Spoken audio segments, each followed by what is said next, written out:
Welcome to Industrial Animal Agriculture in the United States and China, Pathways and Opportunities for Oversight. Today's presentations will be in English, but we have simultaneous translation in Chinese. So to access the Chinese translation, just click the interpretation icon on the bottom right of your screen, and then you can select Chinese. And Sutip, if I could ask you to translate that so folks know how to get to the translation, I'd appreciate it. Sure， 大家好，欢迎您来到这个研讨会。这个研讨会由同声的传译。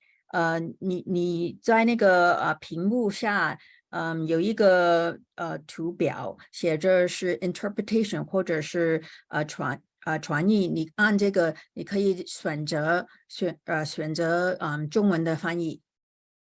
谢谢 ，Thank you. Thank you. So I am Delcy Winders. I am the director of the Animal Law and Policy Institute at Vermont Law and Graduate School. And that was my colleague, Sutip Lam, who is the director of the U.S. Asia Partnerships for Environmental Law at Vermont Law and Graduate School. And today's event is part of a collaborative effort between our two programs, as well as Koguan School of Law at Shanghai Jiaotong University. And I apologize in advance for my pronunciations. But we have all been working together to address the interconnected issues of industrial farmed animal welfare and environmental protection, as well as public health. And so, as many, perhaps most of you who are here today probably know, industrial animal agriculture, which is sometimes referred to as factory farming, has really devastating impacts on humans, animals, and the environment. And what we've been trying to do is facilitate discourse to share lessons learned from the failure in the United States to regulate this industry, and to also research and develop policy proposals to encourage meaningful legal oversight of an industry that has largely evaded legal oversight. And so we're in the midst of creating a report that includes a comparative study of U.S. and Chinese laws that bear on the impacts of factory farms on humans, the environment, and animals, as well as recommendations for national legislation in China. And we're going to be hosting online research projects to facilitate input on our draft report from both Chinese and American experts. So if any of you are in the audience fall into that category and are interested in potentially participating in one of the workshops, you can send an email to animallaw@vermontlaw.edu and let us know. So today we have the first public event of this project, and that is focused on exploring potential policy frameworks and pragmatic opportunities for oversight of industrial animal agriculture to address its impacts on the environment, public health, and animal welfare in the US and China. We are going to have a second webinar titled Industrial Animal Agriculture and Legal Accountability, Leveraging Laws in the US and China to Protect Humans, Animals, and the Environment, that will dive into more detail about specific policy recommendations on Friday, September 15th at 8 p.m. US East Coast time, Vermont time, and Saturday, September 16th at 8 a.m. Beijing time, if you want to save the date for the follow-on event. So today we're going to hear presentations from 3 expert panelists. Each is going to present for 20 to 30 minutes, and then they are going to answer questions. So I'm going to go ahead and introduce all 3 of the panelists now, and then I'll hand it off to them. I'm going to keep my introductions brief, although all of them have very impressive bios, and you can read a bit more about them on the event page. Also on the event page, you can access the slides that will be shown today, and after the event, the recording of today's event will be posted. So there's a couple things I wanted to note before I jump into introductions. So just I wanted to remind one more time for those who may have joined a few minutes late about the simultaneous translation in Chinese.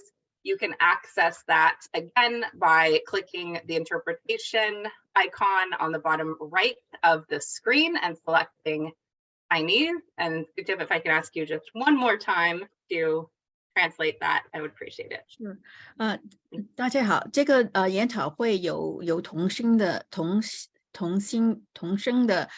传译，如果你在那个屏幕下有一个图案，写着是 interpretation 或者是传译，你可以按选择中文的。Thank you. And then you can submit questions in both Chinese and English, or either of those. You don't need to translate them. We've got folks who will help with that using the Q&A function on Zoom. And you can feel free to put them in as you think of them, and we will do our best to get through as many of them as we can after the 回答 presentation. 更多的问题。如果是回答不了的话，那就在这个研讨会结束以后我们通过邮件的形式继续回答大家的问题。Sorry, we seem to have lost the translation function. 大家可以听到我说话吧？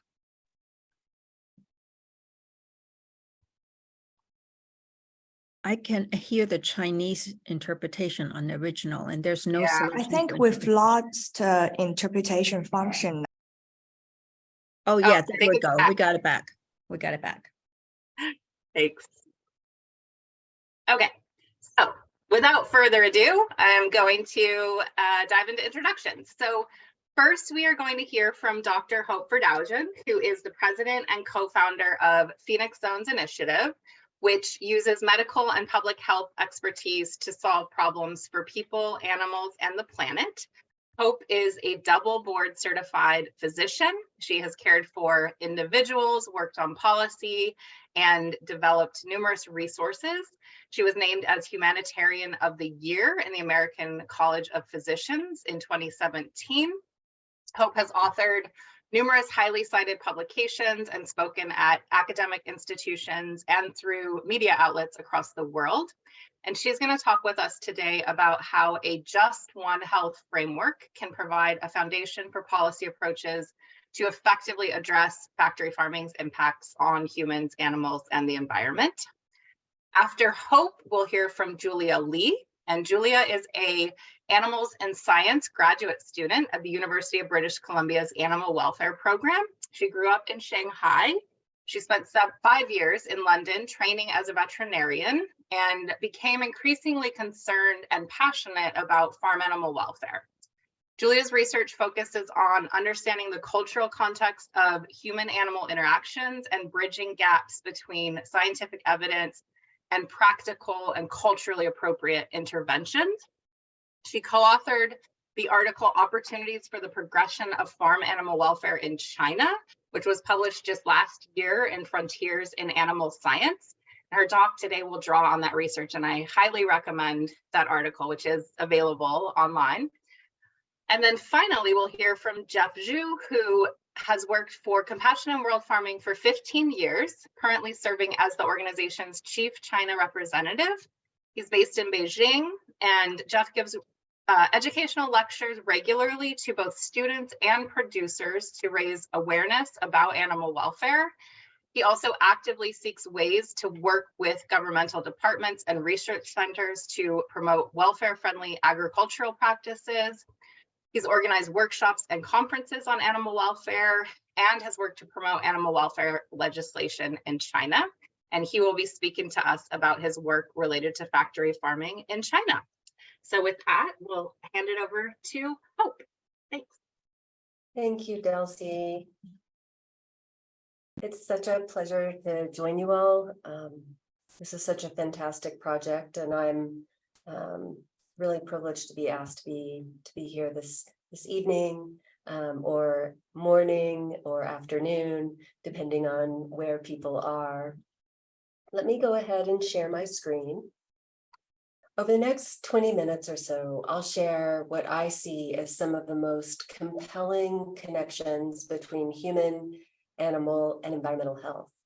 and really the basis, the rationale for a just one health approach. I'll talk about these connections initially in terms of infectious disease risk, then non-communicable disease risk, hunger and malnutrition, climate change, and finally violence and our shared suffering with other animals. I'll conclude with how these interconnected crises offer opportunities for bold solutions that are centered on justice. First, I'd like to begin by sharing a century-old mystery that continues to confound scientists. The mystery began in the early 1900s during the U.S. Industrial Revolution, when the world was facing what has been called the deadliest flu. It was first identified in U.S. military personnel in the spring of 1918, and over 2 to 3 years, the virus spread across the globe to become the most severe pandemic in recent history. About 1/3 of the global population was infected, and at least 50 million people died. Mortality was especially high among children younger than 5, adults between the ages of 20 and 40, and those over the age of 65. The US had been drained of physicians and of nurses and other healthcare professionals due to their military service during the First World War. So calls were made to anyone with medical training to help fight the pandemic.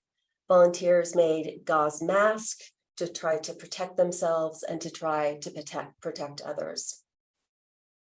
For decades, scientists were confounded by this virus. Part of the mystery was solved in 1997 when a 72-year-old scientist, Johan Holten, was granted permission to exhume the body of an indigenous Inuit woman he called Lucy.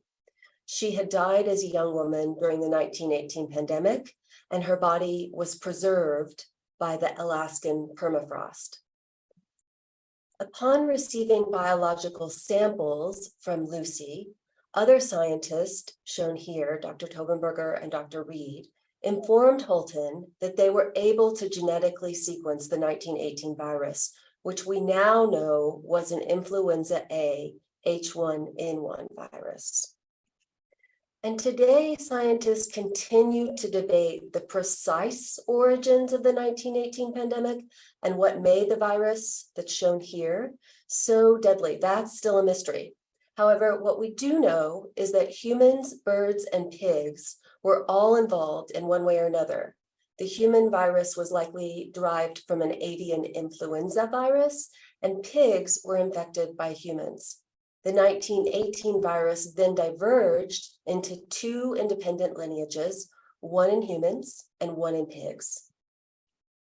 Since 1918, all subsequent influenza A pandemics and seasonal epidemics have been caused by descendants, human and pig lineages, of the 1918 virus. Increased farming, the poor treatment of animals, and industrial scale operations have increased the risk for outbreaks. Influenza A viruses switch host fairly easily, making it fairly easy for new viruses to evolve and emerge. Using the sample from Lucy and other evidence that scientists gathered over time, scientists have pieced together more information about the 1918 pandemic and its connection to subsequent pandemics, including the 2009 H1N1 swine flu pandemic. The first human infection with swine flu was detected in children in California in April of 2009. And by June of the same year, the World Health Organization, the WHO, declared a global pandemic. Schools were closed, doctors struggled to identify treatment strategies, scientists worked on vaccines, and 2 waves of the pandemic had passed before the WHO announced an end to the pandemic in August of 2010. However, this virus continues to circulate, continues to cause illness, continues to cause hospitalizations and deaths worldwide each year. Of course, all of this sounds way too familiar. We may wear a different mask now, but the COVID-19 pandemic has claimed millions of lives, millions of human lives worldwide, and uncounted animal lives in farms and laboratories and shelters and elsewhere. And COVID-19 continues to strain the healthcare system all over the globe. Healthcare workers are often exhausted, some are burned out, some are leaving medicine, and that's resulted in serious workforce shortages. Although the origins of the SARS-CoV-2 virus that causes COVID-19 are still under investigation, as this article by Catherine Wu in the Atlantic notes, the strongest genetic and epidemiological evidence points to an animal market and a raccoon dog as the early epicenter of the pandemic. But the problem of animal-borne diseases is much greater than risk posed by wildlife markets or trade, as other pandemics have certainly shown us.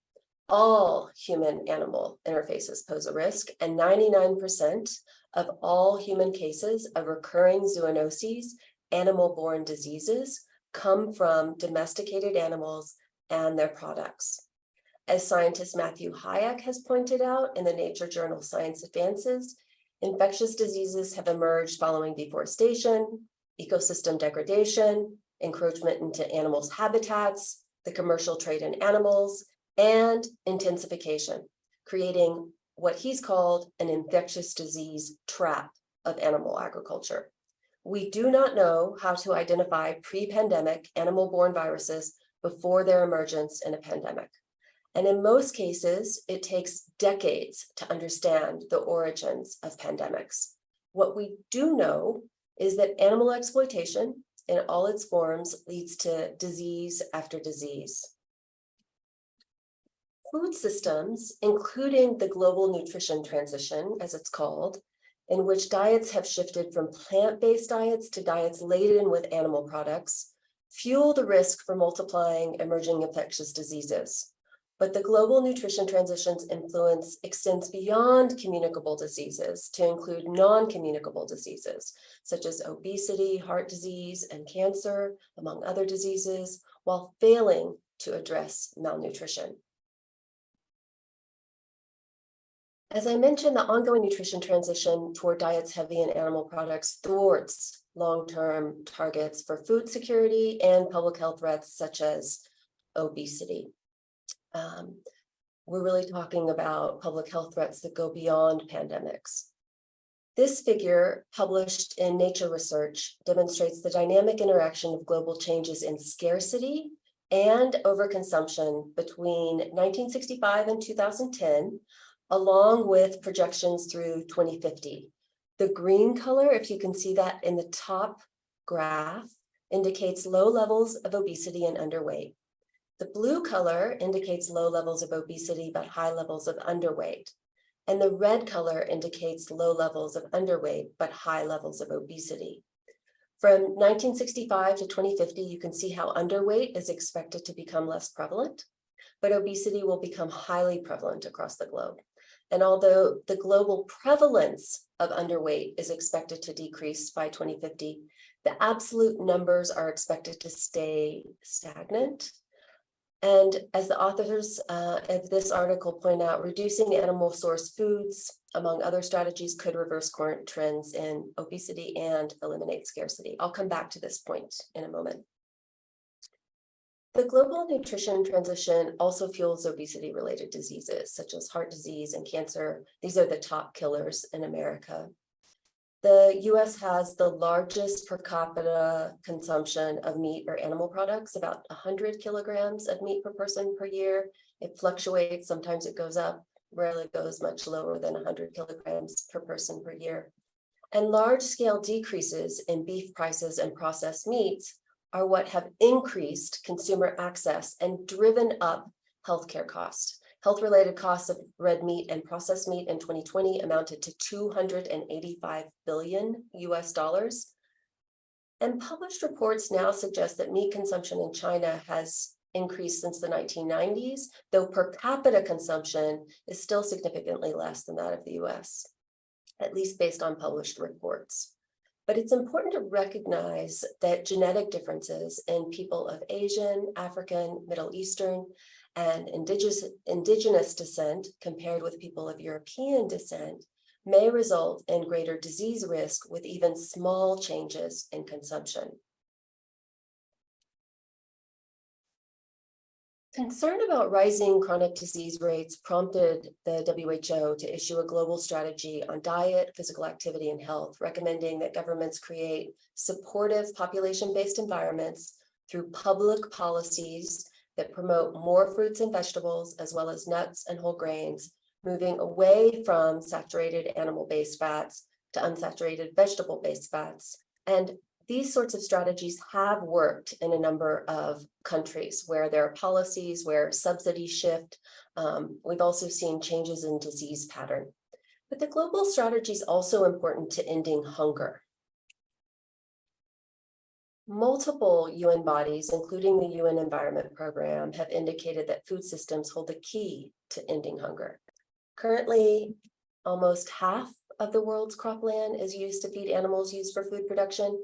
As shown in the top green bar of this graph, about 3 billion hectares are used for the current global diet. Industrial production of animal products, particularly meat and dairy products from cows, sheep, pigs, and chickens, rely heavily on land use and feed grains. And studies have shown that if grains currently used in industrial animal farming were used to feed humans, these grains could feed more than 3 to 4 billion people each year and free up billions of hectares for natural vegetation, forests, and ecosystems. A shift in agricultural land use and practices could also help reverse greenhouse gas emissions that are currently warming our planet, of course. Climate change disproportionately affects populations who have contributed the least to climate change.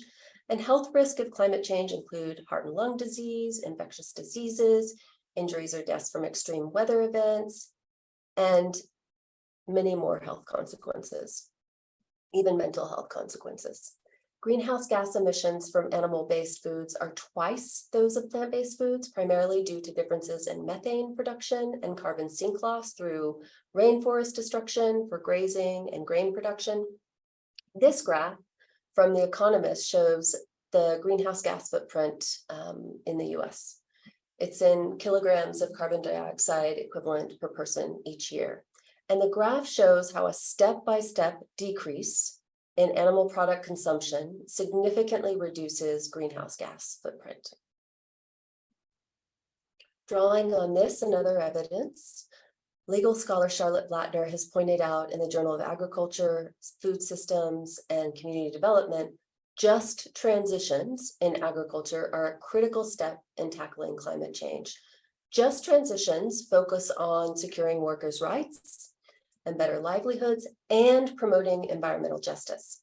Historically, as Professor Winders alluded, the meat and dairy industry has received sweeping legal and regulatory exemptions, which has had severe consequences for workers, animals, communities, and ecosystems.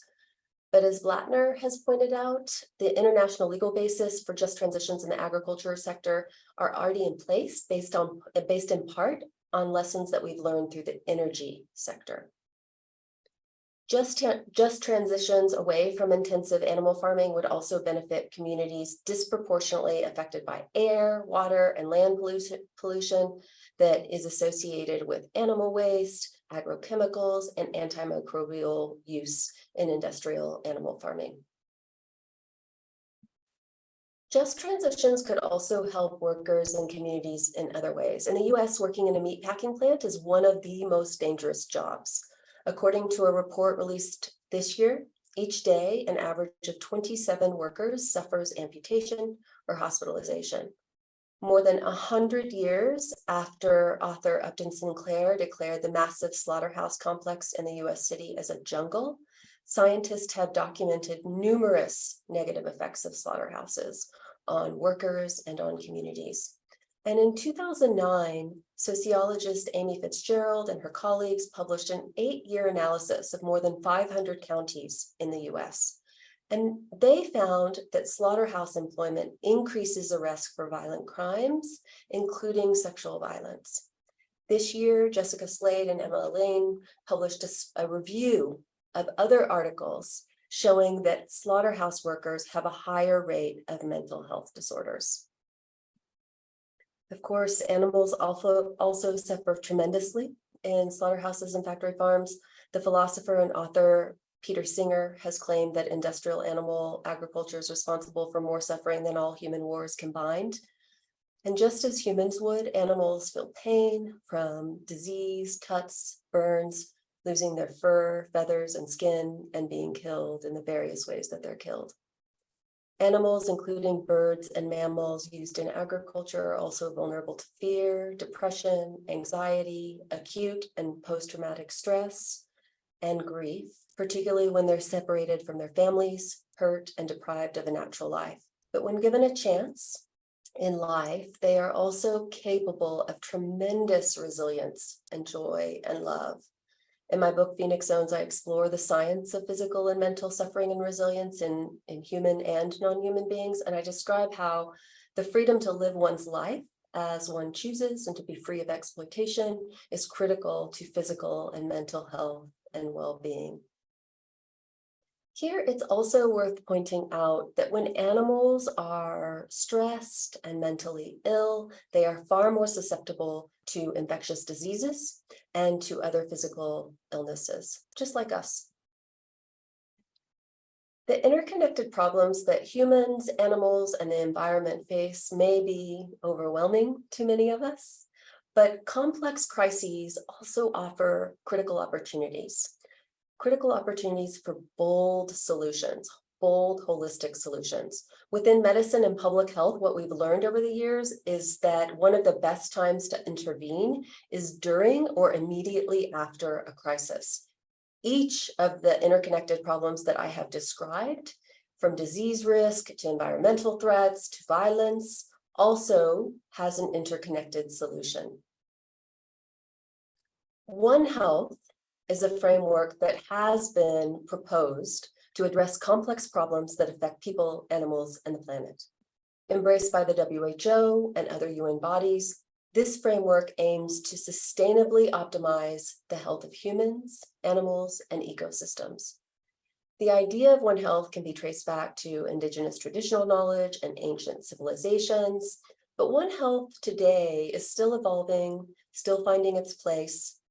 And many of us believe that a One Health view could help address many of the problems that we're facing, especially the interconnected problems, but only if it places justice within our species and with other species at the center of global and local policies, practice, and research.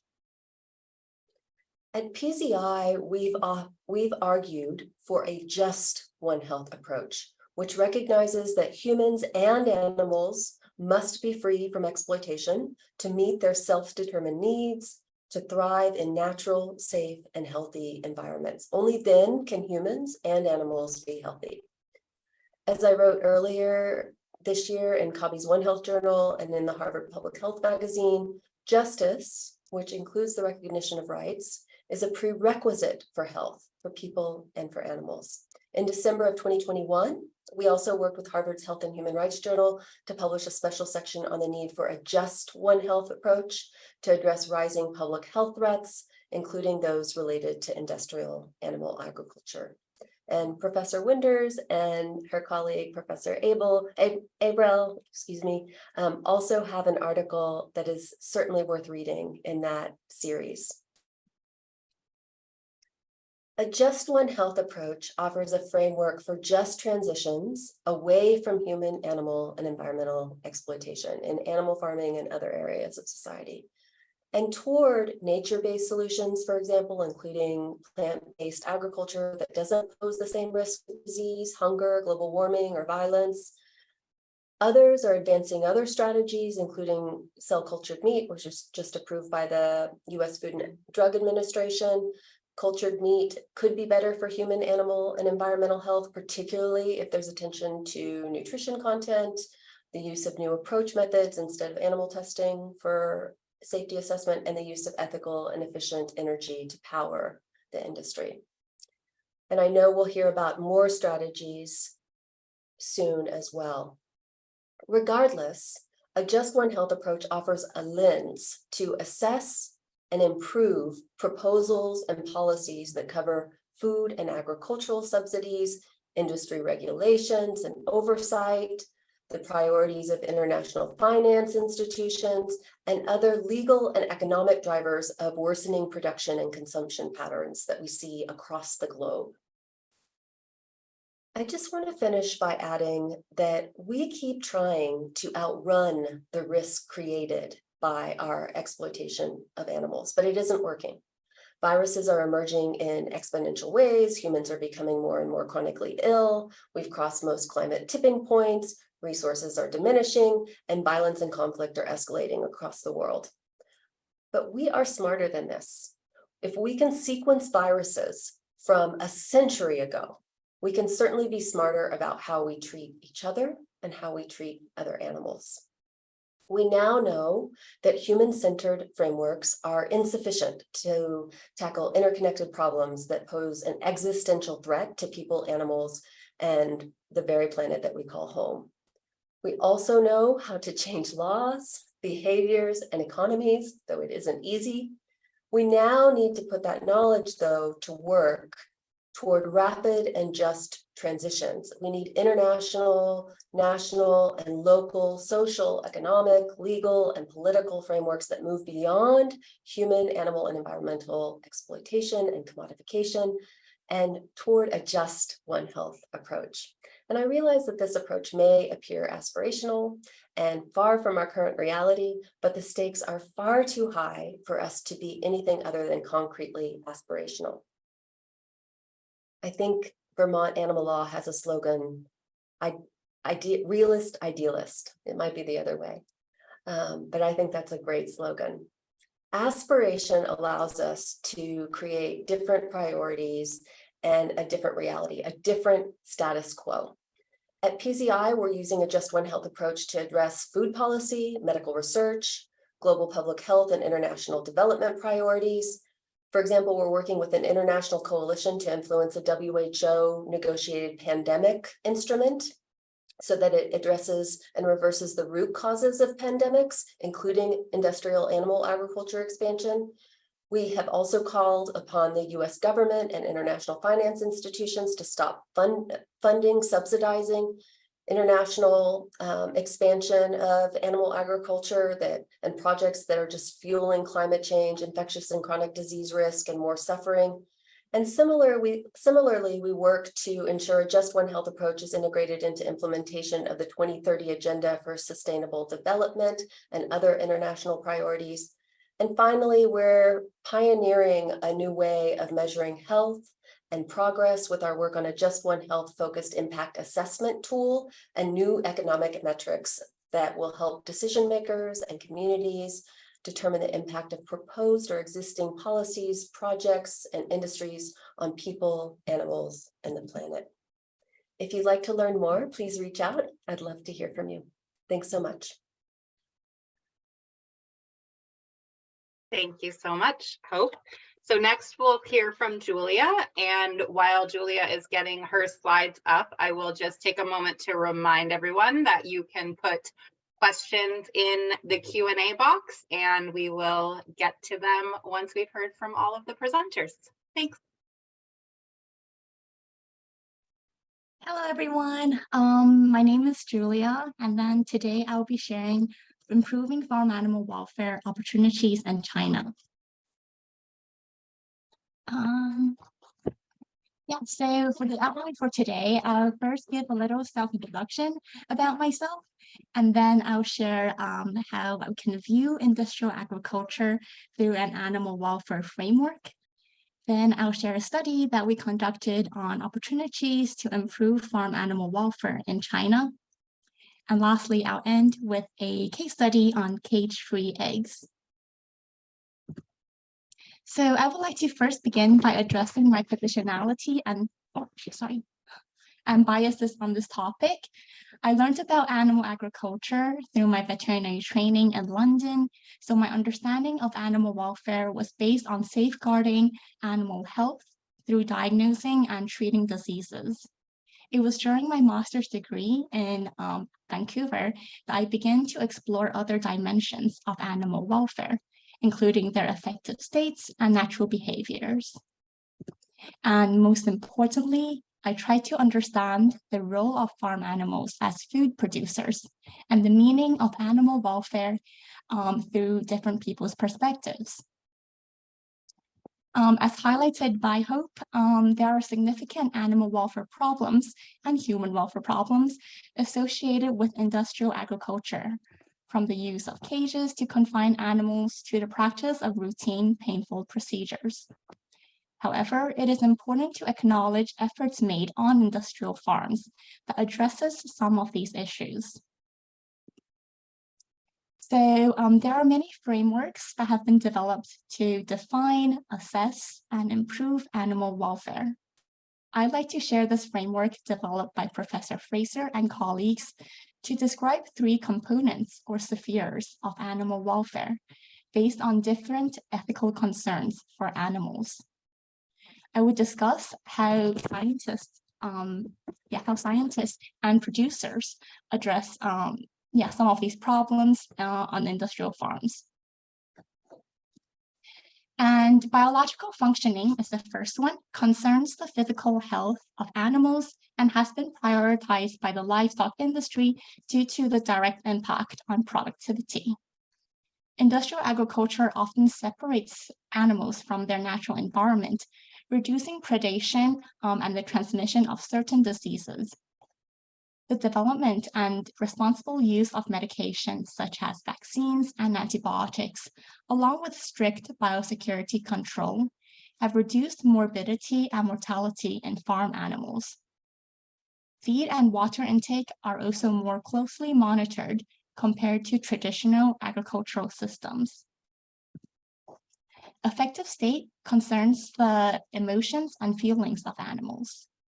This is often more difficult to assess as we don't yet fully understand what animals feel under different circumstances. There are also challenges to appreciate how they experience and express different emotions, especially as it may differ across species and even individuals. A crucial development in industrial agriculture and veterinary medicine is the use of pain reliefs. Although it's debatable if painful procedures should be performed routinely, the use of medication can reduce the pain experienced by the animal. For example, despudding is routinely practiced on dairy farms across the world. This procedure is extremely painful for calves, no matter what method is used. In the UK, the standard protocol for despudding calves include the use of local nerve blocks and systematic pain reliefs. Sedation is also recommended to minimize stress, while the use of caustic paste that causes long duration of pain is strongly discouraged. Natural living concerns the animal's motivations to perform certain innate behaviors. Although some behaviors, such as escaping from predators, are not needed in industrial farms, there are many other behaviors that have been scientifically proven to be important for the animals. These include basic movements of turning around and spreading out their limbs, and species-specific behaviors like perching for chickens and rooting for pigs. Many European countries are leading the movement away from extreme confinement of animals, such as banning battery cages for laying hens and gestation stalls for sows.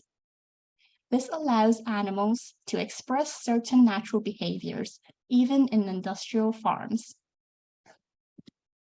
Now let's turn our attention to a study led by Dr. Michelle Sinclair. Opportunities for the progression of farm animal welfare in China. Recognizing the significance of locally led initiatives in driving sustainable and culturally appropriate strategy, we engaged 100 senior stakeholders in the agricultural sector to explore the opportunities to improve farm animal welfare in China. They were asked to complete a 15 to 20-minute questionnaire. Most of the participants work with the pig, broiler, and laying hen industries, unsurprisingly in China. Their roles included livestock business leaders and managers, farm animal licensed veterinarian, government policymakers, lawyers, agricultural strategists and intellectuals, and Chinese animal welfare advocates. 52 of the participants identified as agricultural strategists and intellectuals, and only 6 of those of the participants worked in the policy sector. Now I will elaborate on each of the 4 research questions we investigated in the study. The first question was, where does animal welfare fit amongst the most important agricultural considerations for key Chinese stakeholders? Participants were given this list of agricultural considerations to rank in order of importance. This includes environmental impact, food security, and product quality. The results showed that the 2 most important considerations from the top 2 rows were food safety and food security, followed by profit margin, product quality, and environmental impact. Animal welfare and taste were ranked as the 2 least important considerations for these agricultural stakeholders. In a recent consumer study I conducted, taste was reported as one of the most important reasons for purchasing cage-free eggs. Other studies on the Chinese public have also shown evidence of the importance of taste and texture, especially for meat. This contrast highlights the difference in priorities between consumers and professionals working in the agricultural sector. Therefore, there is a strong need to tailor the communication of different aspects and impact of animal welfare to specific stakeholders, particularly when considering the unique food culture in China. The second question we asked was, what would encourage Chinese animal industries to pay attention to animal welfare? More than half of the participants suggested that animal welfare should be tied to other, more compelling causes and benefits. 10 strategies were identified as labeled in this diagram here. Participants explained the need to tie animal welfare to food safety, market opportunities, product quality, etc. This finding echoes the previous question's results. The third question was, what do key Chinese stakeholders see as the opportunities to progress animal welfare in China? Participants were encouraged to provide open-ended answers to this question. 3 most important opportunities were food safety, product quality, and profit. Here are some responses that we received.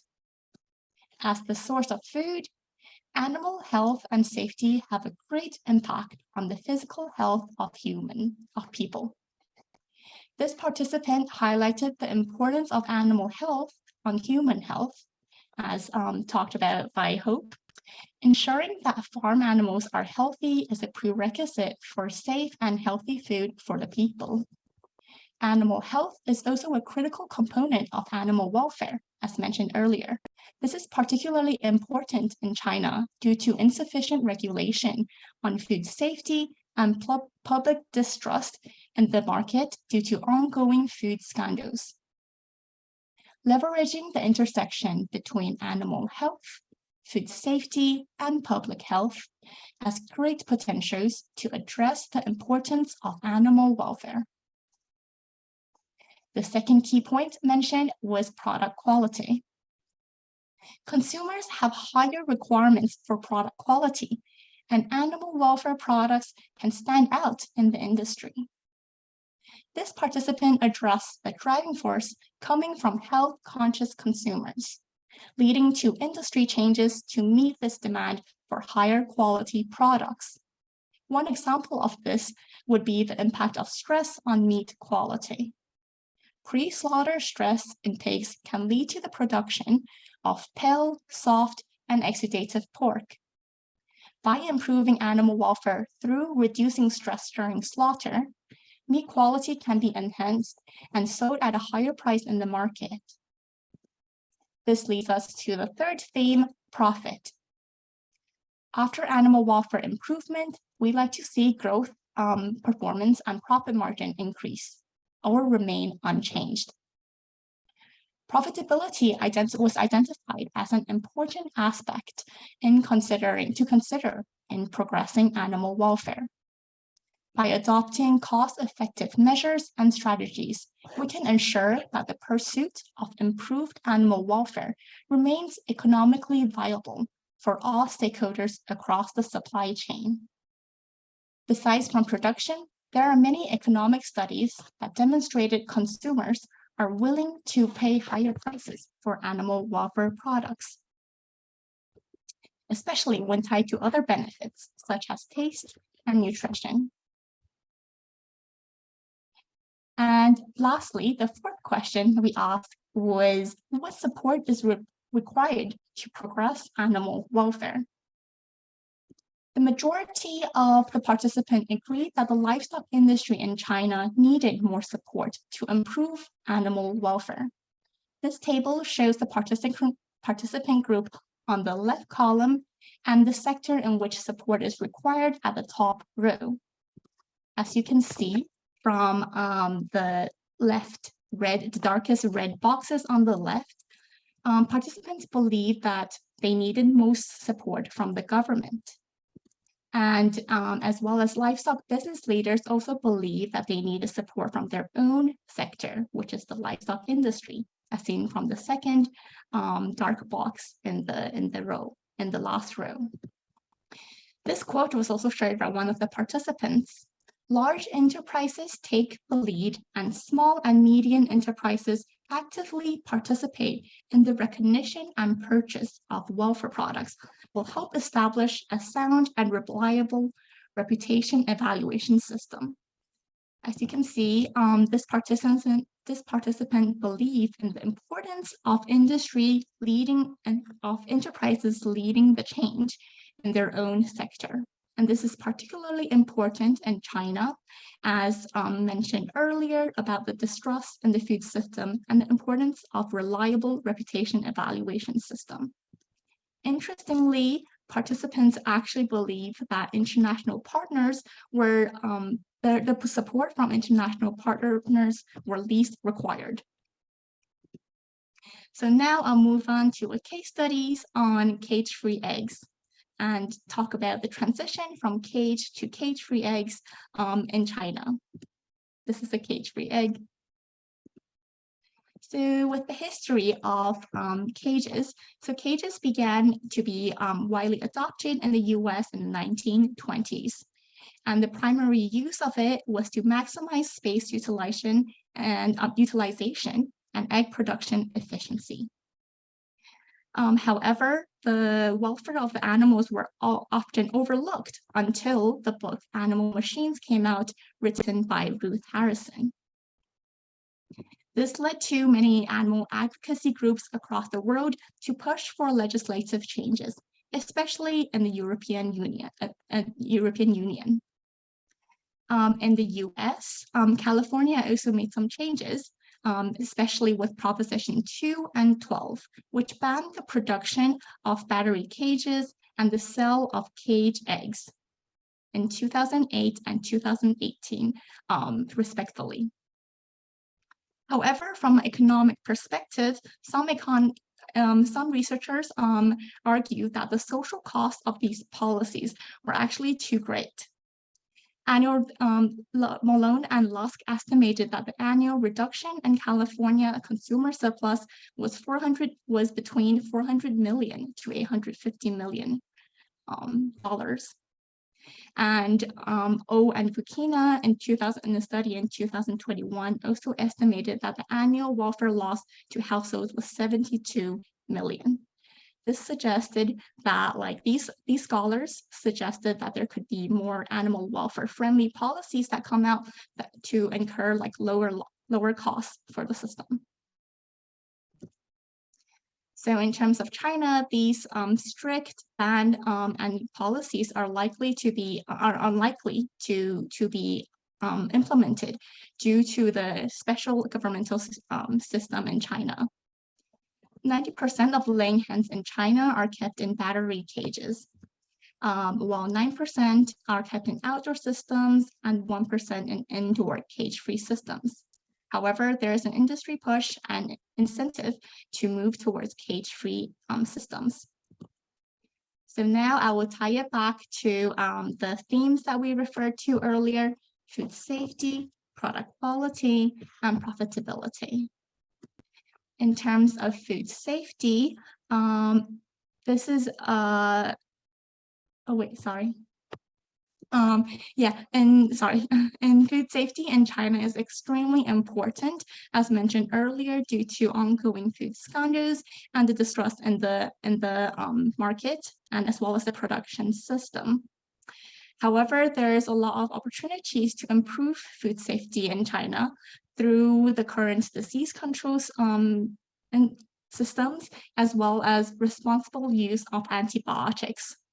Responsible use of antibiotics is extremely important because there is already a concern of overuse due to the use in growth promoter or disease prevention. So the responsible use of antibiotics can actually improve the systems in China. Next is product quality. Consumers in China are moving from quantity to quality in terms of their food system or their consumption of food. This is particularly important as their income is gradually increased, and people are and urbanization is happening.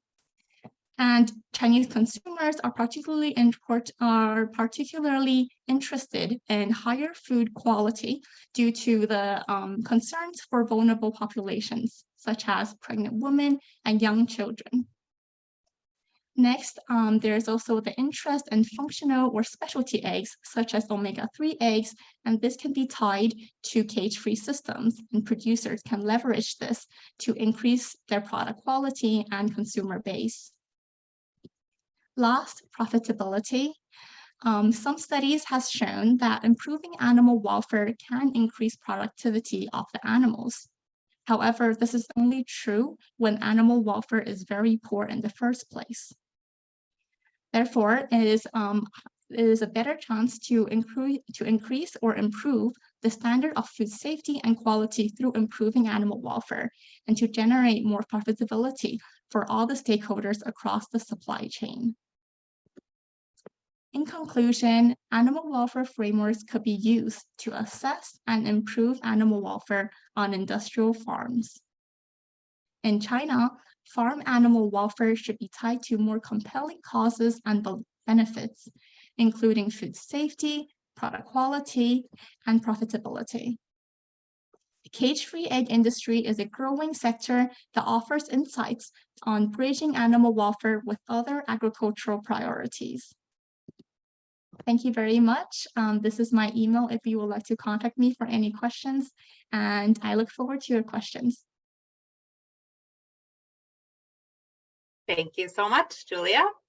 So next we'll hear from Jeff, and the Animal Law and Policy Institute's Associate Director, Laura Ireland, is going to help with Jeff's slides. So I will remind you one more time while they're getting that set up that you can submit questions in the Q&A. I see that one person has done so far. Thank you for being brave and doing that. And I hope others will do so as well. Hello, everyone. I'm not quite sure if you can see my screen. Yes, we can see your screen and we can see you and hear you. It's all great. Okay, that's great. Hello, everyone. I'm Jeff Zhou. I'm the Chief China Representative for Compassion Inward Farming, and I'm very honored to be part of the team to share with you what Compassion has been working in China.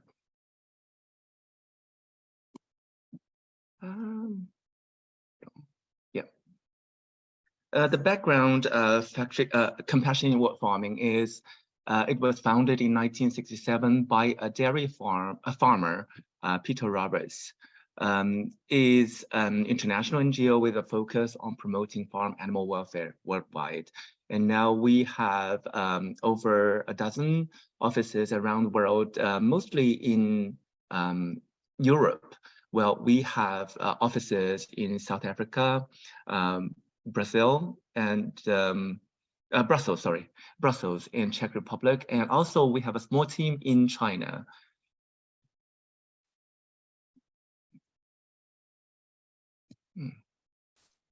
Sorry.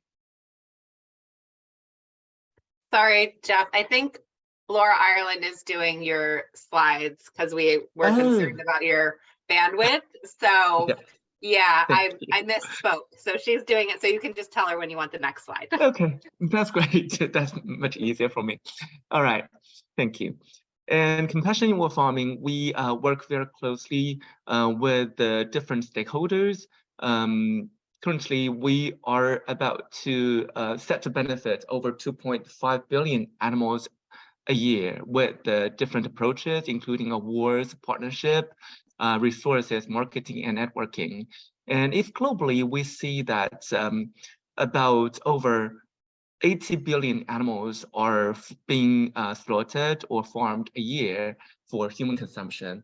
And our work are set to benefit about 3% of the overall number of the animals, and we're very proud of that.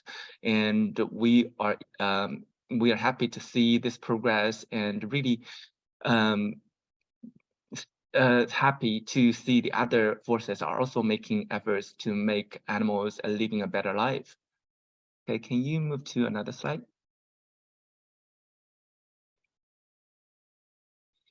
And today I'm about to talk about main issues and our work, mainly in China. Sorry, next slide. Of course, as China is the one of the biggest production and consumption country of the farmed animals in the world, so the main issue is with the factory farming and the farm animal welfare, how we can improve farm animal welfare in this complicated situation with the big population and this limited resources available in terms of the land and the other kind of resources. Thank you.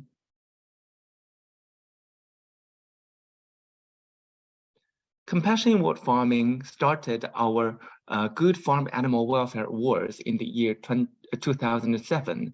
And now it has developed into a wide range of awards, which are given to, have been given to over 1,000 leading food retailers and big companies to encourage them to improve animal welfare and also to develop their own animal welfare policies. Until now, over 883 million animals are set to benefit each year with this awards program. Next slide. And in the context of China, we have kind of tailored specifically this award with the Good Production Awards in China, started in 2013, started with Good Pig Production Awards. And then in the year 2017, we have grow this award by including another 2 awards, Good Chicken and Good Egg Production Awards. Until now, we have already awarded over 120 producers, which are set to benefit over 287 million animals a year, and this number is still increasing. Thank you.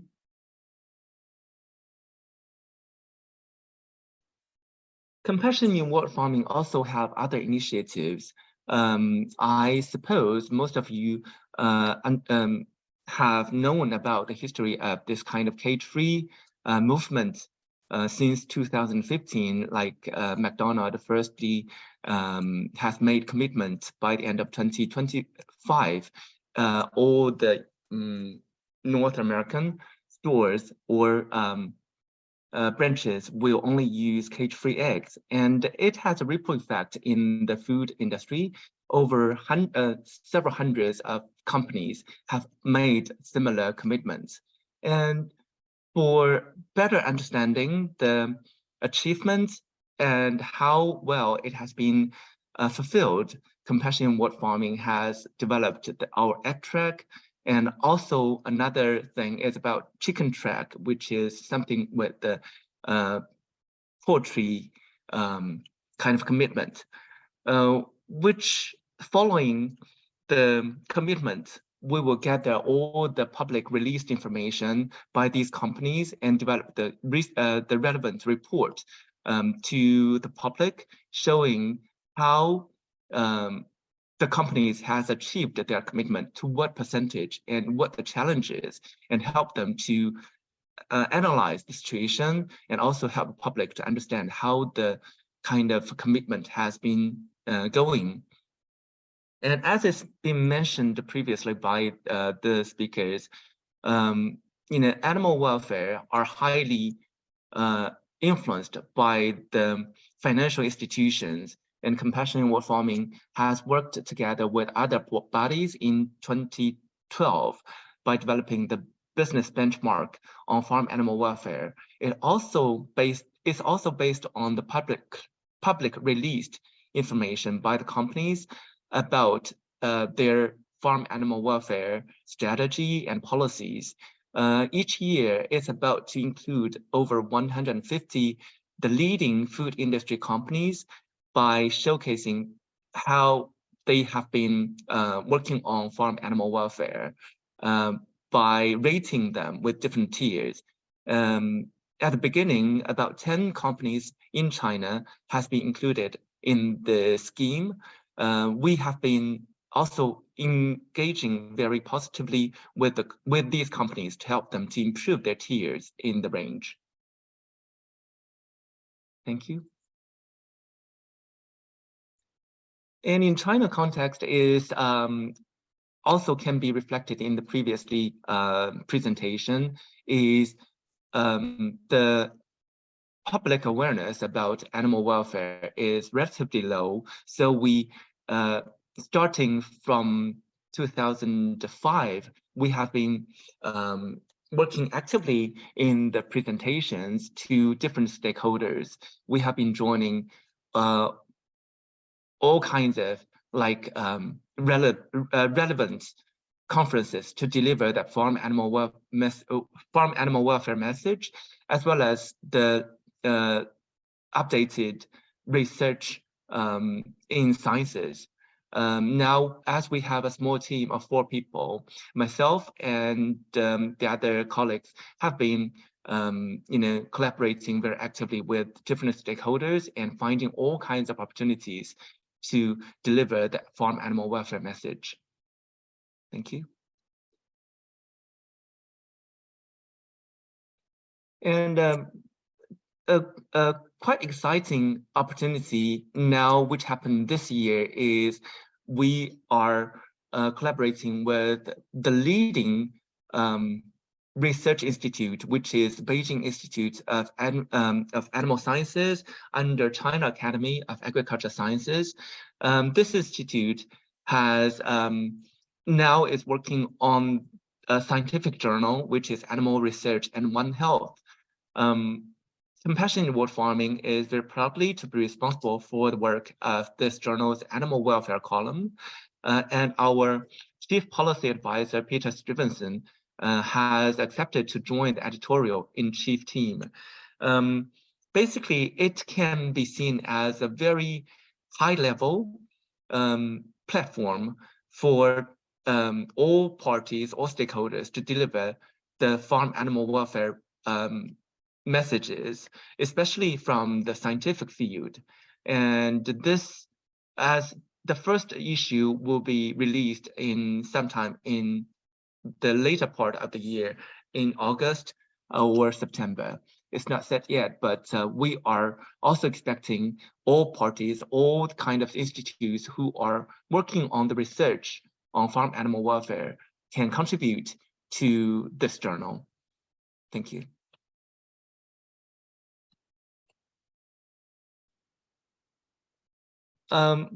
We also see that from the United Nations perspective, or farm animal welfare is highly connected to the crisis of our food systems.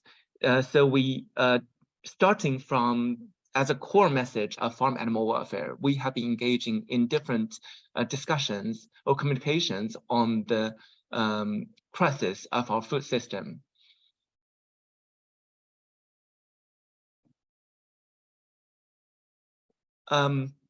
We have developed a program called Rethinking Food, is to think about the connection between human beings, animals, and planet.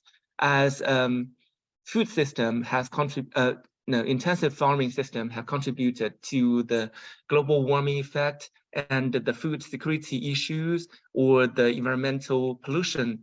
All these kind of issues have been highly connected to the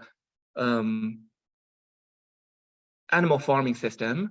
So we have been delivering this message to the stakeholders in China and also engage with different parties to include farm animal welfare in all kind of topics and discussions. Thank you. In China, we have a very strong partner called Good Food Fund. It has been advocating on the plant priority diet in the last years with very positive and creative kind of initiatives. We are also working with it closely by including farm animal welfare messages in the Good Food Summit every year. And also we get involved in the programs that it developed in terms of the kind of school meals or the young generation's discussion on the food system. And also we are thinking about working closely with these institutions or organizations by developing something both reflecting farm animal welfare and the food system issues, which can bring to the front line to the audience for them to understand the big connection between these messages. Thank you. And following, I will be sharing with you the challenges and our strategies in China.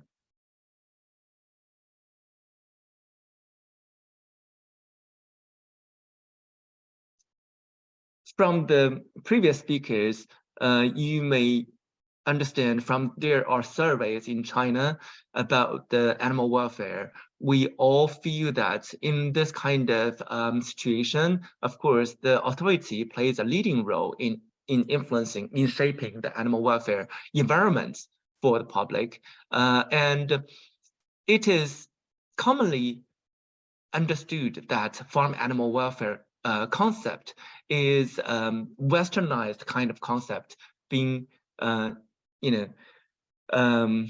of pushed into China.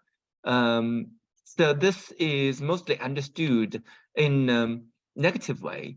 And while thinking about farm animal welfare, the core message is respecting animals as sentient beings. We try to think about this message. Actually, we can find a strong root or very wide root of understanding of respecting to animals and respecting to the nature with the sustainable usage of the resources in China history and literature. So our key message is to, instead of telling farm animal welfare concept as a westernized kind of concept, we are trying to telling the story with Chinese characteristics by finding these kind of connections between farm animal welfare with traditional Chinese culture and traditional kind of beliefs in terms of Confucianism and Buddhism, etc., etc. Also, we are trying to telling the people how important farm animal welfare to the whole society, to different stakeholders, and encourage the progress of animal welfare legislation. Okay, thank you.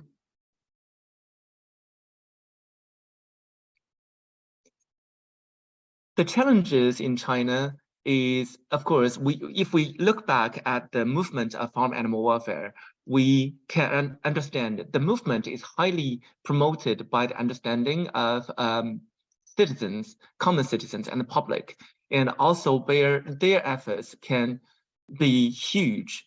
Well, in China, the public reception and purchase power, as reflected in the previous presentation, is relatively low. Well, this is not the only a China case. I have previously read a kind of survey in European Union, also about the key message of farm animal welfare for the purchase decision for the citizens is only about over 12%, which according to other surveys in China, the difference is not that big. So the common public reception and purchase power is low. Can you click? So we try to correspond animal welfare to connect with multiple levels of appeals. For instance, we will, the key focus is on the food safety issue. This is for no doubt that all groups of people will take this as the key message for farm animal welfare. So we'll try to influence the public to understand the connection between farm animal welfare and food safety. And above that, we will see, try to connect farm animal welfare with a moral education, moral understanding of the society, especially to the parents, when to communicate with them the importance of taking care of farm animal welfare and caring about living beings will connect it to the moral development of the next generation. And also, we will combine farm animal welfare message with the other kind of hot topics. For instance, not necessarily hot topics, but the hot debates. For instance, global warming, and related very closely to the ongoing situation. For instance, recently in China, especially in Beijing, we feel that the high temperature, the heat wave, and it's affecting everybody's lives. And during this time, we will try to emphasize to the public when there are opportunities to deliver the message, like the connection between intensive farming system with the global warming effect, and also the carbon emission, these kind of things. So the whole package of these kind of very relevant, very relevant aspects of life will come together to the farm animal welfare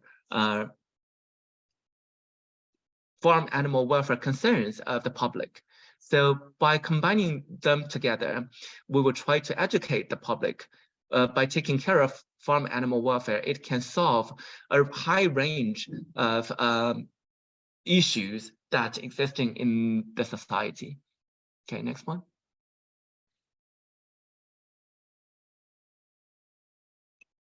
Another aspect is about lack of scientific research, which is in China, we have been engaging with different like institutes, especially since 2005, or we have been organizing different kind of international farm animal welfare conferences, and also we have been providing training to the lecturers from all range of agriculture institutes. So basically, our work has founded the base for farm animal welfare kind of development in the research and scientific field. But still, we see that with the big range of territory, different areas, the development in different areas is varies a lot. So in China, we still see a lack of kind of serial or in good shape of kind of scientific research in place. So we are trying to work with different parties. Can click on the screen? Thank you. we are trying to encourage and promote domestic scientific achievements by encouraging especially young researchers. And also we have been participating actively in the farm animal welfare science conferences, and also by introducing the world leading kind of researchers into China and bridging the kind of communication between China and the international forces. Thank you. Another challenge in China is insufficient commercial promotion. As we understand that taking cage-free movement, for instance, there are hundreds, over 400 of companies have made global commitments, while in China, about 56 global companies have included this cage-free commitment in their China business. Sorry, can you click?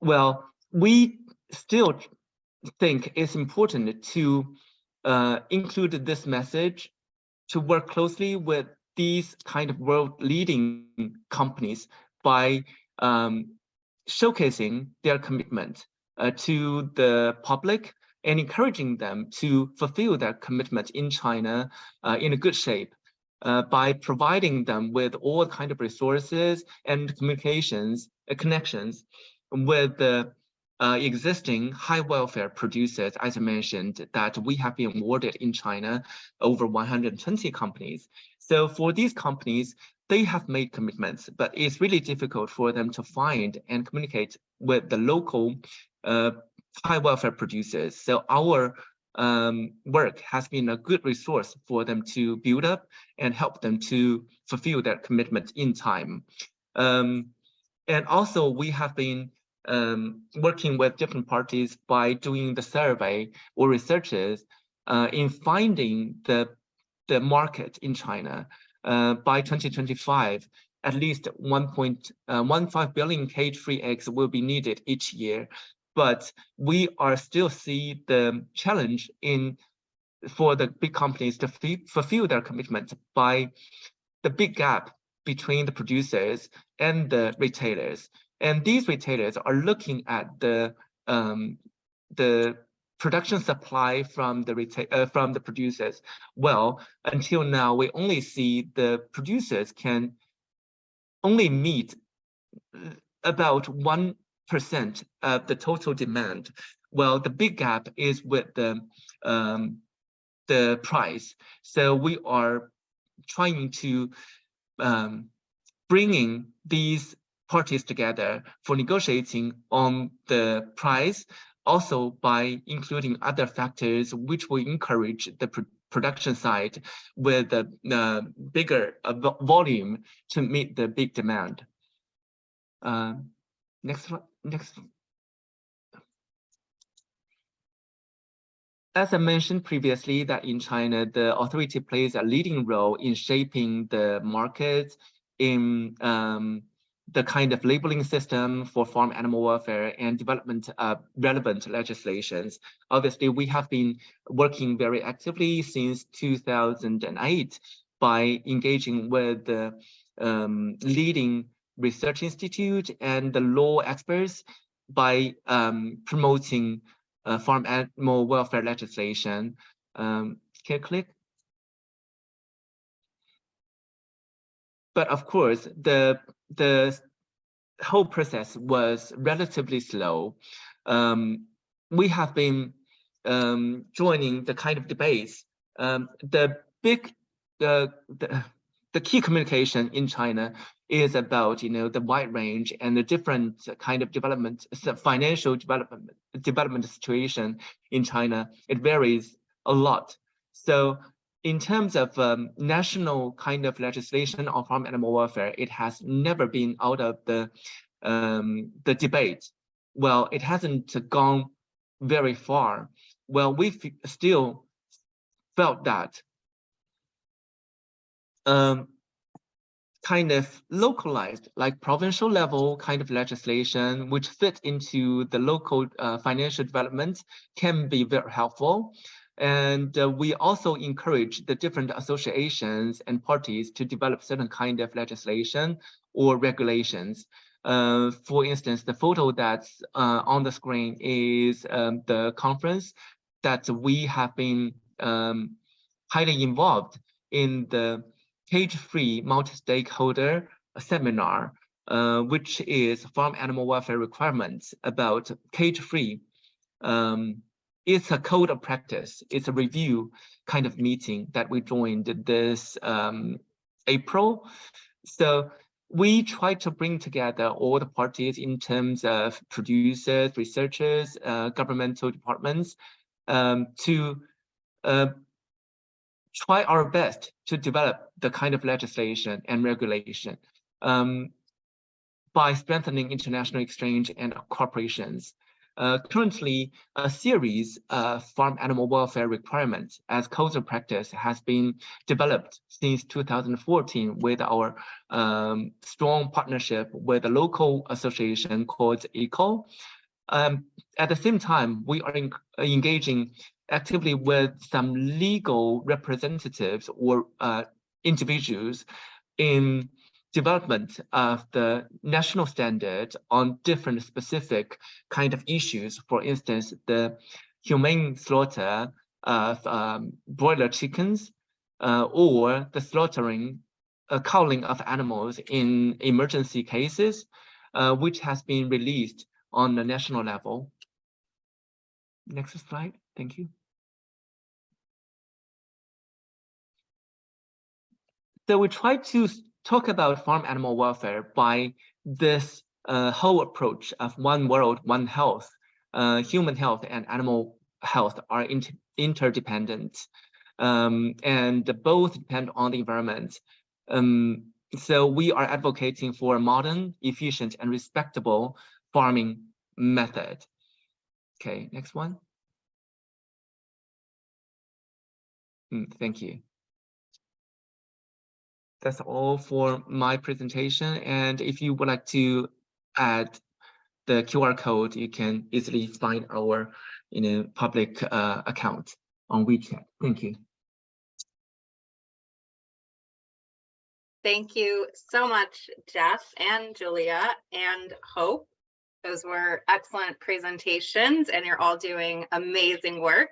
So we've got a lot of questions coming in, so we're going to do our best to get through as many of them as we can. And if there's one targeted to a particular one of you, I'll flag that, but really I want you all to feel encouraged to jump in and answer any or all of them, because I'm hoping we can have a bit of a discussion.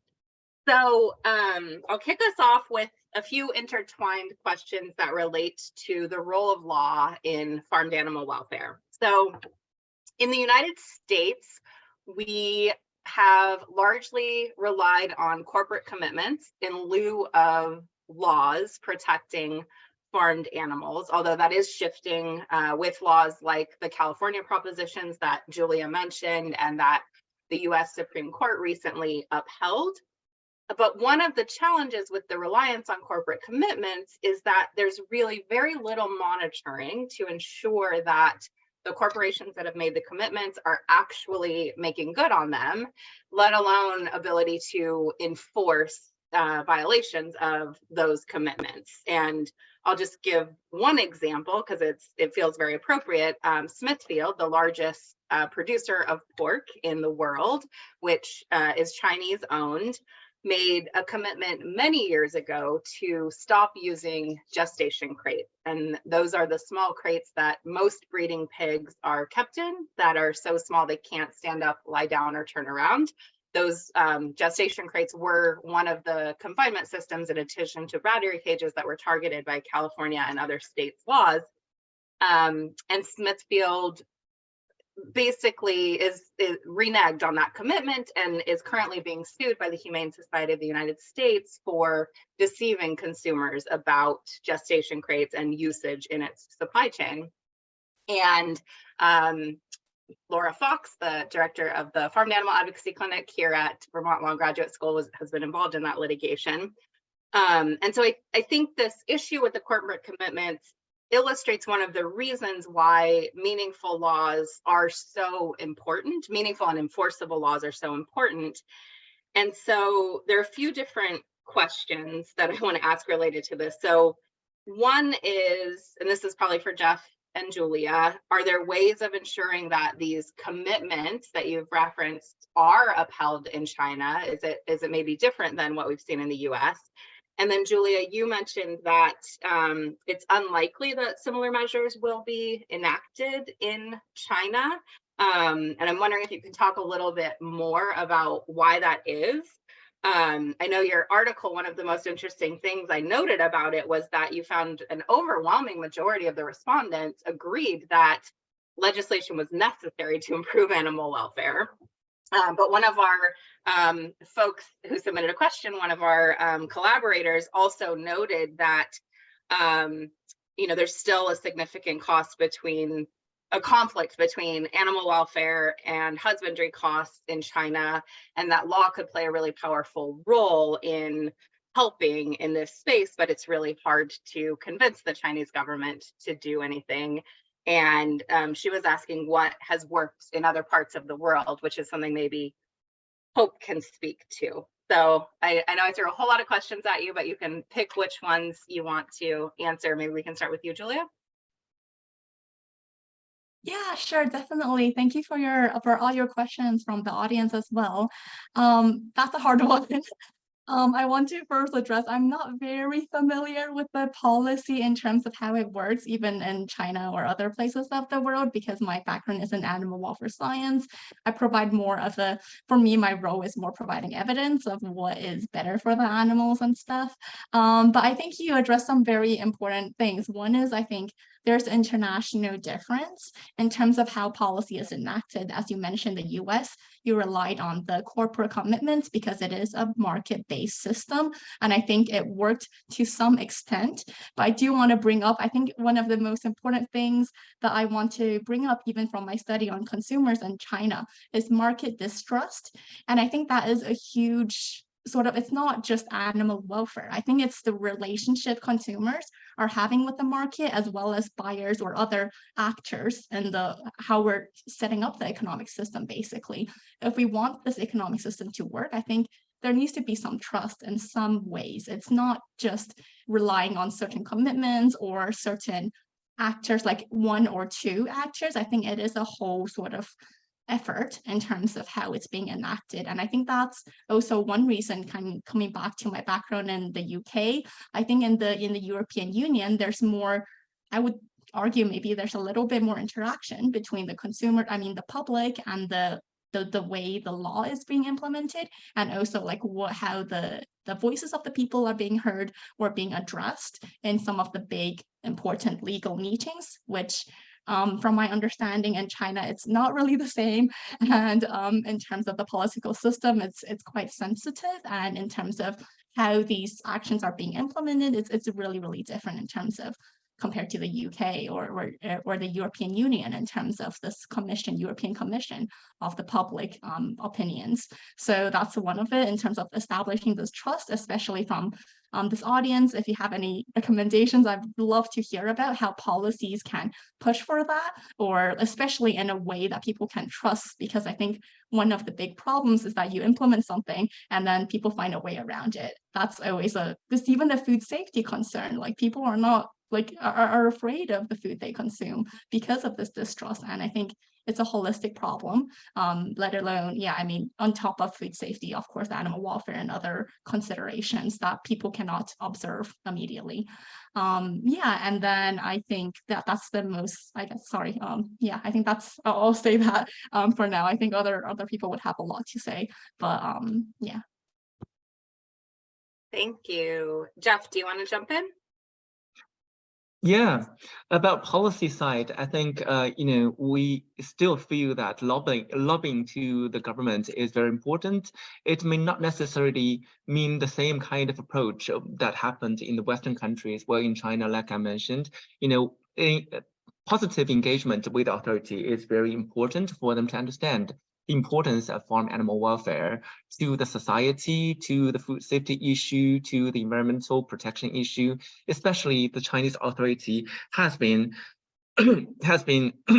sorry, excuse me, has made commitments about carbon peak and carbon nutrition in the year 2030 and 2060 respectively. I also see in the chat box that one of the audience has raised a question about if carbon reduction, this kind of thing, has been connected to the farm animal welfare issues in China.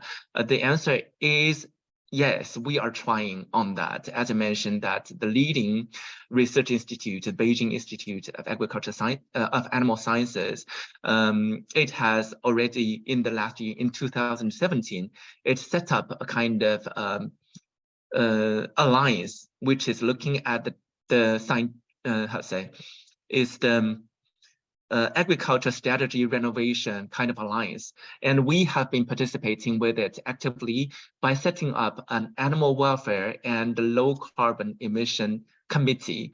We are trying to combine to integrate animal welfare concept into the whole holistic messages about agriculture development and strategy by combining it with the carbon reduction. As we all know that the factory farming system contributes to a high percentage, 15.5% of the global greenhouse emission. Like, these messages are also being picked up by the think tanks of the authority and being received by the public.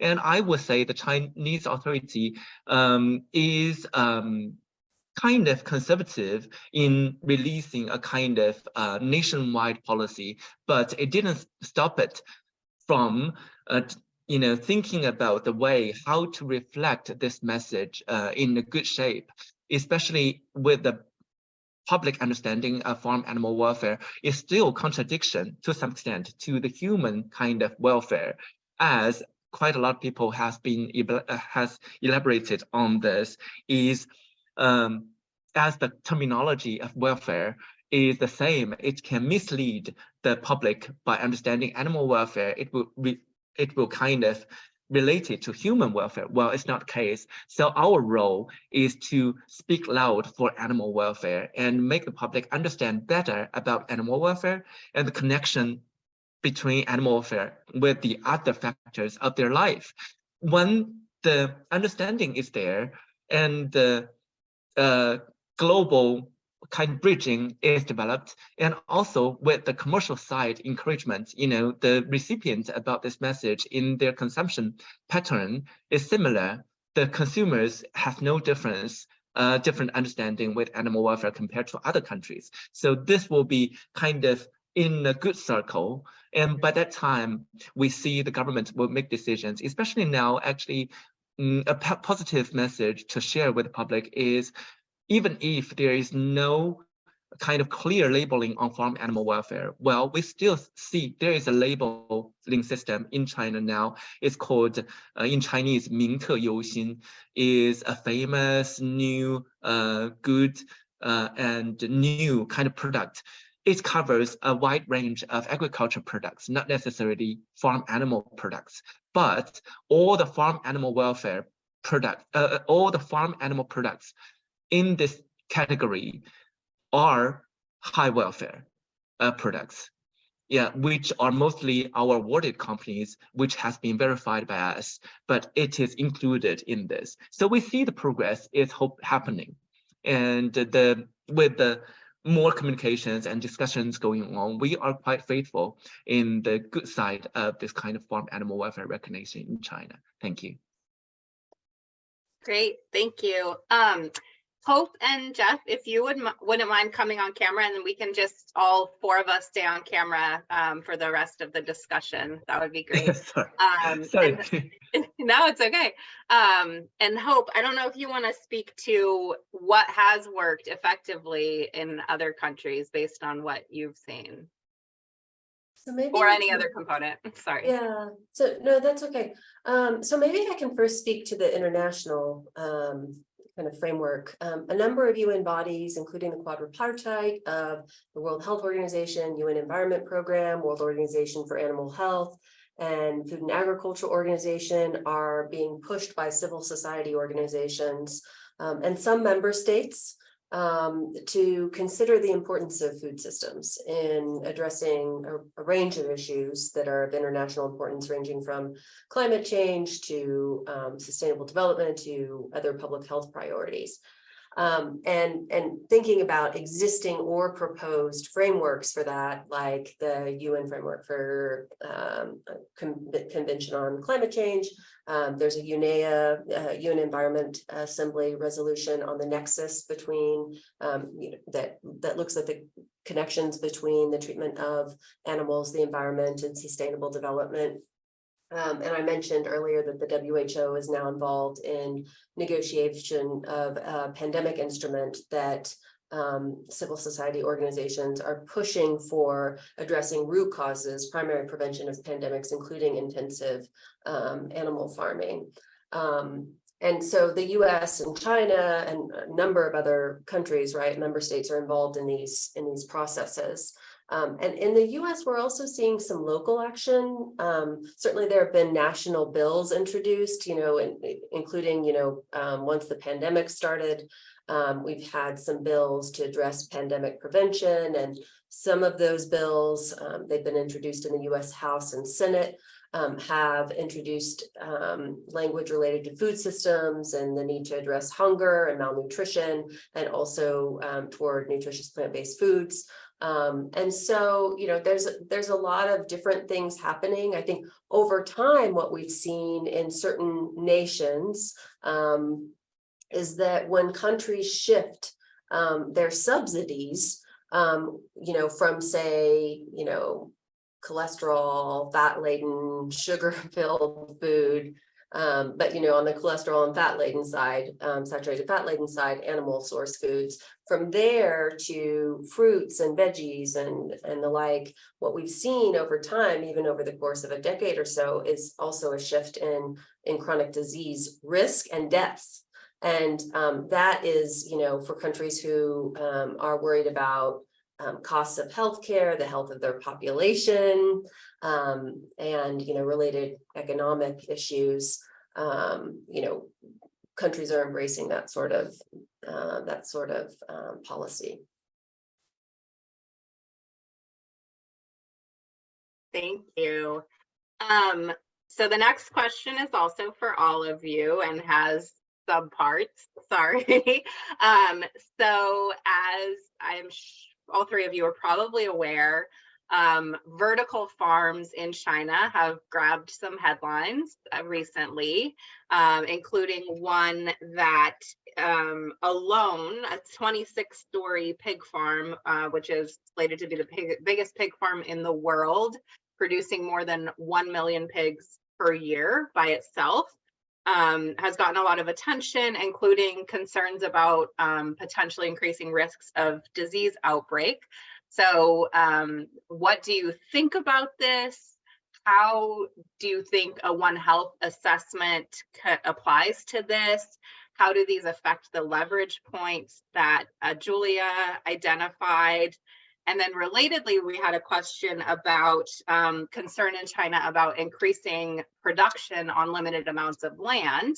And that's kind of what has driven all of factory farming, is to try to produce more and more animals in a smaller and smaller space. And these skyscraper factory farms are the latest iteration of that. And so are there standards specifying how many animals can be raised in a certain amount of space to ensure animal welfare? So maybe we can go in the same order and you can tackle whatever parts of those questions you would like to. So starting with you, Julia. Hi, thank you, Delcy. Great question. I know this is actually because I've been to a few conferences in the UK and they've been talking about this. They're like, oh my God, China's doing that.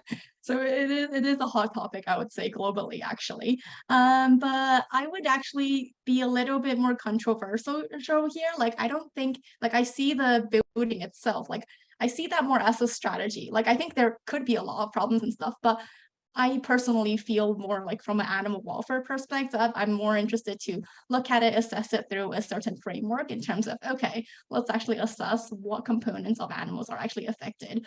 Like, I don't think the building itself is a bad thing. Like, I think that's my perspective. Of course, everyone could differ in terms of the ultimate problem here, but I think in terms of problem, I want to see the animals. I want to see, okay, are they suffering?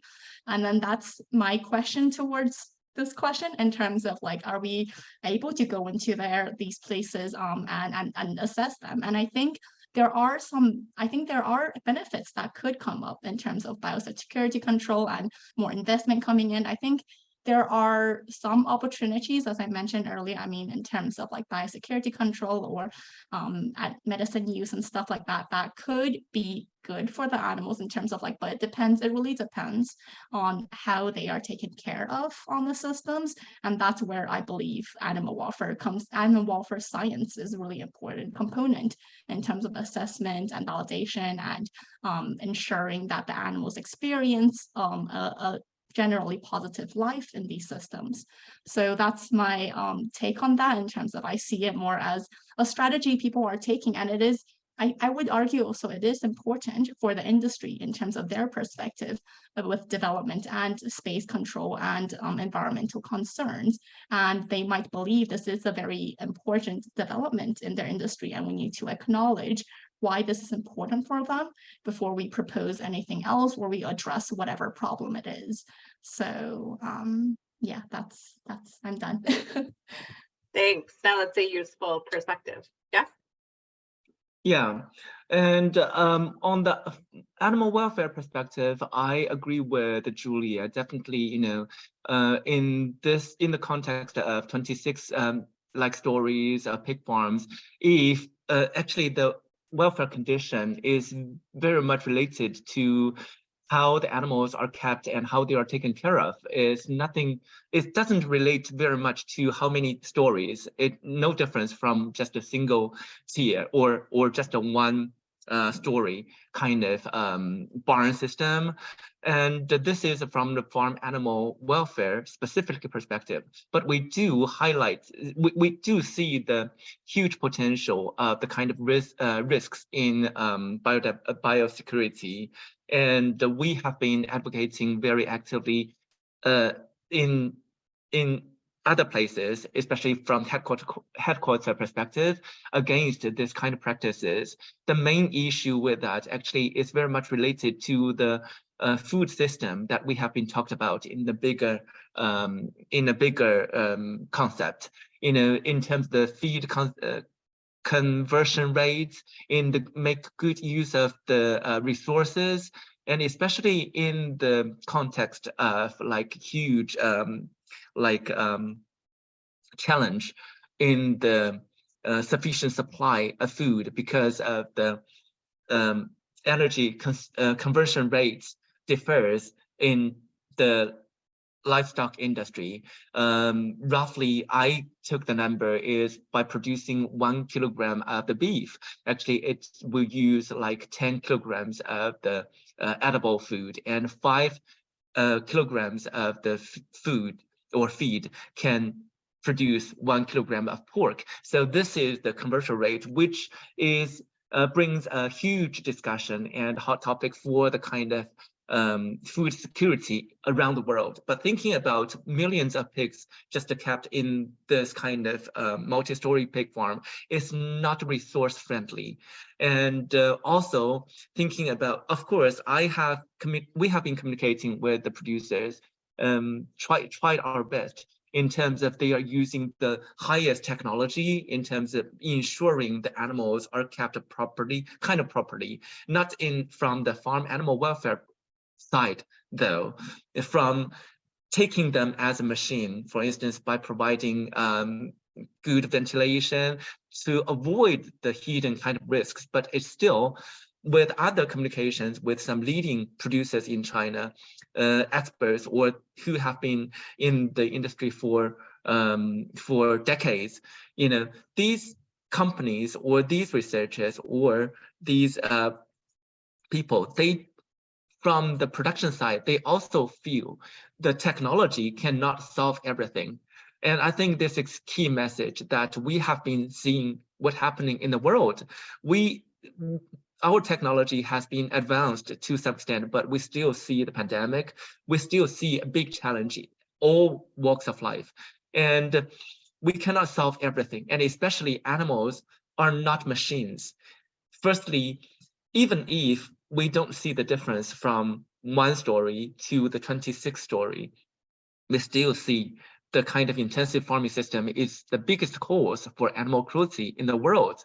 So we also is not animal friendly, it's not human friendly, because the hidden risk of biosecurity and of the treatment of the waste will bring up a great challenge to the environmental protection, and also not friendly to the planet. So we don't see this is a good way. And also from the financial side, we see that a big investment needed to be put into this. And we have already heard from the industry who have planned to invest in this. You know, they are not sustainable in the financial support to setting up to finish their construction. So this will bring up a lot of issues behind.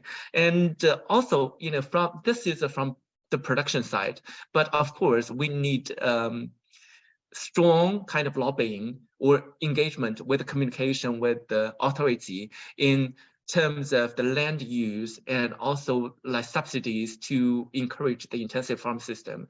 But at the same time, also feel the public awareness on this is needed.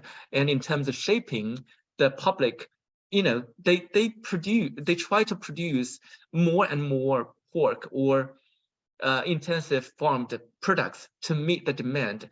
And the demand will play a major driver for making the change. So we think it's important for the public to understand the importance of eat less and better, not necessarily eating more and better. It doesn't make sense. Eating less and better. And this better concept include everything, include the good message to the public, to the people, to the animals, and to the world. So it's a whole concept that we need to deliver to all stakeholders to think about this kind of practice. Thank you. Thank you. Hope. Yeah, well, I think I'd just start by saying I see lots of problems related to the vertical project for people, animals, and the planet. But I take both Julia and Jeff's points about caution about reacting with shock and you know, to something that's foreign or new. And for anyone who does have that reaction, I think rightly in a lot of ways, I'd encourage them to find out what happens now on factory farms here in the US and around the globe. So, you know, the next thing I would say is we already have a lot of science about what animals need. As Jeff said, they are not machines. They are in many ways like us. They have complex lives. They are capable of suffering not only physically, but also mentally. This is something that I've become incredibly interested in over the past 10 years or so, how animals can suffer in many of the ways we do, because we share physiology, biological mechanisms, and brain structures in many cases. And so they develop things like depression and anxiety and post-traumatic stress disorder when they are separated from those they love, when their choices are taken away from them. And so we shouldn't kid ourselves about, the lives that animals have in certain situations because of what we see as improvements in welfare standards. I think it's important for us to be clear on that point. And as we're all working on different strategies to make things better for people, animals, and the planet, we also have to have a very clear idea based on the science that has emerged over decades, if not longer than that, of what animals actually need to be healthy and well, and to thrive if we would extend that privilege to them. Thank you. Oh, Jeff, did you want to respond to that? Yeah. I noticed there's another question about the standard that has specified how many animals can be raised on a certain land to ensure the improvement of animal welfare. Actually, there are plenty of standards, different ones in different countries, even in China. And that's about the stocking density. And I think it can be easily checked online. Well, I can just briefly remember, for instance, our standard in terms of the Good Chicken Production Award is about nine chicken per square meter, and for broilers is 33 kilograms per square meter. So it may not be very accurate, but it can be easily seen or checked about the standards. Different countries, for instance, in the UK, RSPCA is very basic kind of standard. And also in terms of European ECC, European Chicken Commitment, or BCC, Better Chicken Commitment, all these kind of standards can have specification on the stocking density of the animals. Thank you. Thanks. Yeah, and I'll just add, I mean, California's Prop 12, which has been mentioned a few times, the space requirements there are not particularly generous. So it's 1 square foot for a chicken, an egg-laying chicken, and for a breeding pig, and pigs can get very large, it's 24 square feet, so 8 feet by 8 feet. So this is not a huge amount of space, and I certainly don't think anybody would argue that this is enough for these animals to thrive or to flourish. It's sort of the amount of space to avoid the most egregious cruelty situations where they cannot even turn around or spread their wings. So there's sort of a range of how much space you might want to give an animal, depending if you're just wanting to, you know, reduce the worst cruelty or actually let them engage in the behaviors they evolved to engage in. And they still have those evolutionary tendencies despite human manipulation of their genetics. So we've only got about 5 minutes left, and we've got some good questions in the hopper that we haven't gotten to, and I apologize to those question askers. I would encourage you to take advantage of our speakers all shared their email addresses very generously, so hopefully you will reach out to them. But I want to end on a hopeful note, because this can feel pretty bleak sometimes. And so we got a question that was posed to Julia, but I think everyone could speak to it. And so the question noted that in the study that Julia talked about, there were some indications of hope, including the finding that animal welfare affects profitability and is a good business decision, but also some less hopeful findings, like animal welfare is the second lowest consideration. And so the question was, what findings in your study give you the most cause for hope? But I think we could broaden that out for all of you, just to say, what do you feel most hopeful about in the realm of farmed animal welfare? And we'll start with Julia again. Yeah, thank you. Wow, this is hard. I think for the study that we conducted, what really excited me the most is, well, first of all, we actually got people to respond. I think that was actually quite hopeful. There were 100 people who actually agreed to take this questionnaire and to express their thoughts. And some of them were quite, I'll say, like quite intensive and quite extensive in terms of what they described as good, like quality and stuff. So I think that's already some hope as a researcher that I see these responses coming in. I see the level, like there's engagement, even if it's a passive survey, like there is engagement from these livestock stakeholders. So I think that's already the first step, I would say, in terms of like generating this hope, or even for me to be able to communicate like sort of indirectly with these stakeholders in terms of, this is the animal welfare we're talking about, can you share with us your views?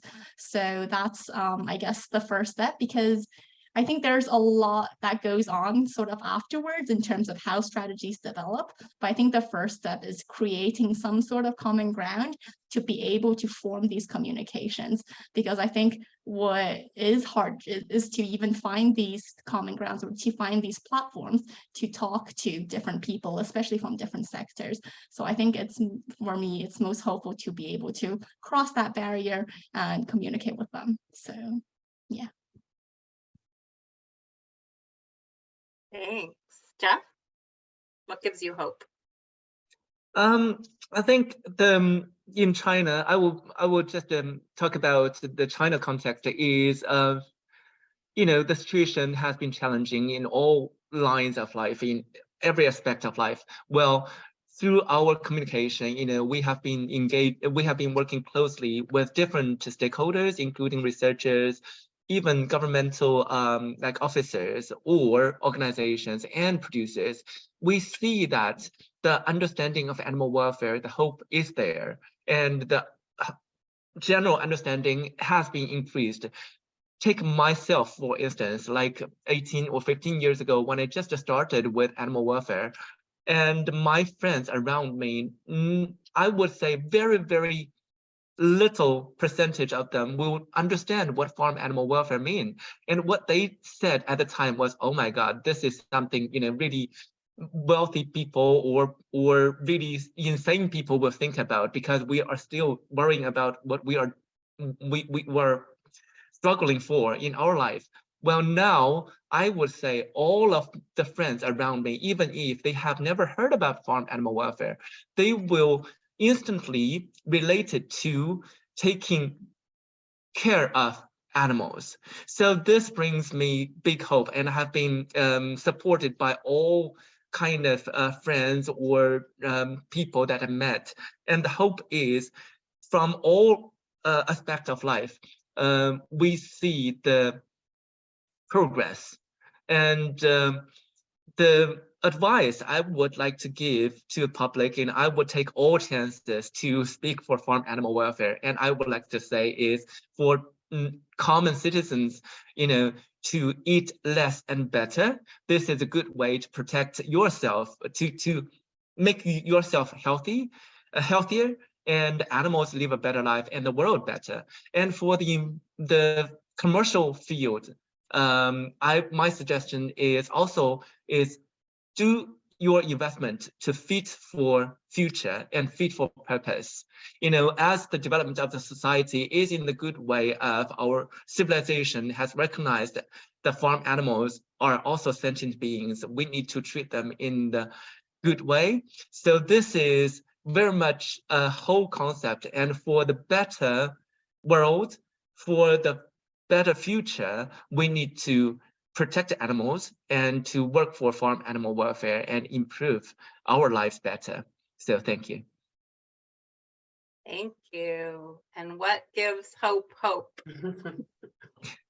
I get a lot of hope out of the work of civil society organizations, but more broadly, individuals, groups, including at academic institutions, nonprofit institutions, even some folks in government, reaching across, divides and collaborating and sharing ideas and trying to identify sound solutions to move forward. And I think also the acknowledgement, and I see this, that we are seeing generational changes about attitudes and behaviors, as Jeff has alluded.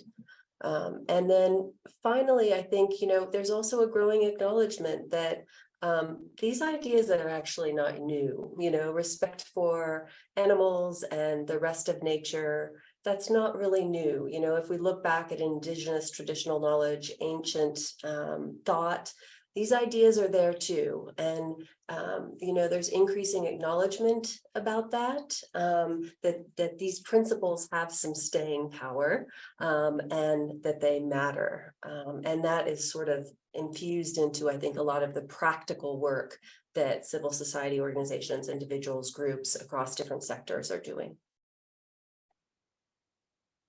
Thank you. Thank you, all three of you. You have been amazing, and I'm so grateful for the work that you are doing.